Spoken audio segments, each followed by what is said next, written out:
አጋንንት የክርስቶስን ምኑን ይፈሩታል መሰላችሁ? ስሙን ይፈሩታል። እስኪ በሉ ምኑን ይፈሩታል? ስሙን ይፈራሉ። የክርስቶስን ስም ይፈራሉ። ኢየሱስ ክርስቶስ የሚባል ስም ሲጠራ ሰይጣን ይጠራዋል። በጣም በጣም ነው የሚጠላው። በምድር ላይ የሚጠላቸው 3 ስሞች አሉ። የሥላሴን ስም ይጠላል። የጌታችን ኢየሱስ ክርስቶስን የሥጋዌ ስሞችን ይጠራል። አማኑኤል፣ ኢየሱስ፣ ክርስቶስ የሚባሉ ስሞችን ፈጽሞ አይወድም። ማርያም የሚል ስም ፈጽሞ አይወድም። ቀጥሎ የሁሉንም ቅዱሳን አይወድም። አይገርማችሁም? ቀጥሎ የሁሉንም ክርስቲያን ስም አይወድም። ቀጥሎ የእኛን ስም እኮ ራሱ ይፈራዋል። እውነቴን ነው የምነግራችሁ። እንዴት እንደሚፈራው አሳያችኋለሁ። የጌታችን ኢየሱስ ክርስቶስን ስም ይፈራዋል በእውነቱ ማለት ነው። ምክንያቱም ምን ተብሎ ተጽፏል?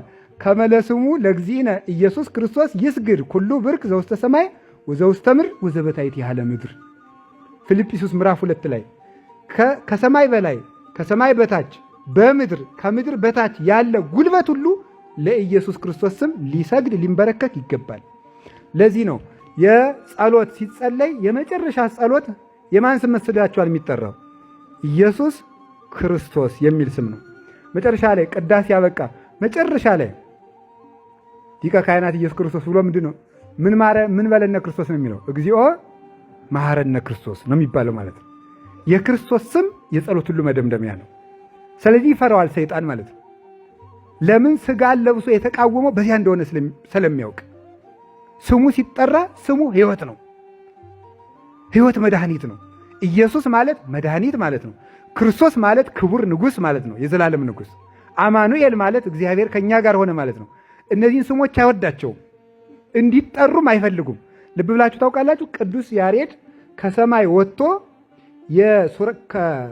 ከመላእክት ከተማ ሄዶ የመላእክትን ምስጋና እየሰማ 3ቱ ወፎች የምትሰማውን አስተዋልክ አሉት። አላስተዋልኩም ሲላቸው አዲሱን የእግዚአብሔርን ስም ጥራ ይገለጥልሃል።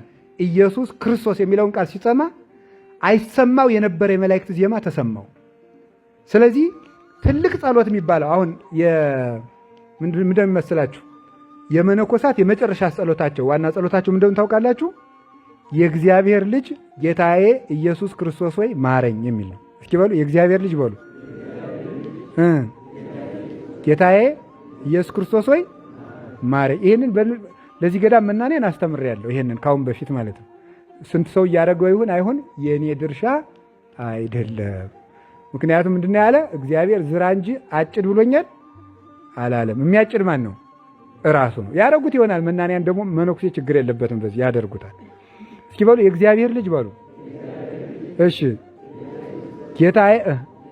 ጌታዬ ኢየሱስ ክርስቶስ ወይ ማረኝ። ይሄ በጣም ትልቅ የመጨረሻ የፍጹማን ጸሎት ነው የሚባለው። የፍጹማን ጸሎት ነው። ጀማሪዎችም መጸለይ ይችላሉ። ልብን የሚሰበስብ ጸሎትም እሱ ነው። ስራ እየሰሩ አሁን ሸማኔ ሊሆን ይችላል፣ የሚያርስ አርዲት ሊሆን ይችላል፣ የሚቆፍር ሊሆን ይችላል። ይሄን ማለት ይከብዳል?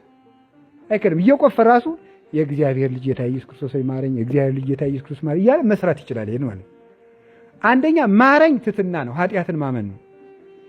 ሁለተኛ የእግዚአብሔር ልጅ ማለት ቀዳማዊ ልደቱን መመስከር ነው። ኢየሱስ መድኃኒትነቱን መመስከር ነው። ክርስቶስ ተዋሕዶውን መመስከር ነው።